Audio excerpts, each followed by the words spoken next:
এইটো mini blog 15 আগষ্টৰ দিনা আমি গৈছিলোঁ বৰদোৱালে আইমণি বাহত আমি জানদা আৰু মামু বাহত গৈছিল টোটেল মানুহ ক'বলৈ গ'লে 25 মানেই হ'ব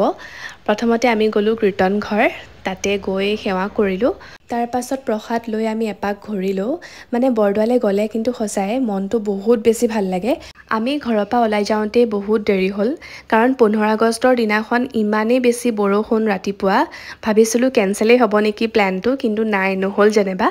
আৰু আমি য'ত খানা খাইছিলোঁ তাৰ ওচৰতে মানে আৰু এটা পাৰ্টি আছিলে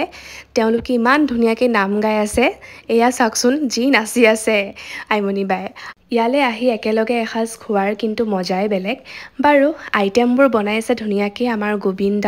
গোবিন্দা হ'ল আইমণি বাৰ একদম নিজৰ ভাইটি আৰু লগতে এজন দাদাই সহায় কৰিছে ইয়াৰ পাছত আমি ক'লৈ গ'লোঁ কি কৰিলোঁ নেক্সট মিনি ব্লগত দেখিব চ' ষ্টে টিউন আজিলৈ ইমানেই বাই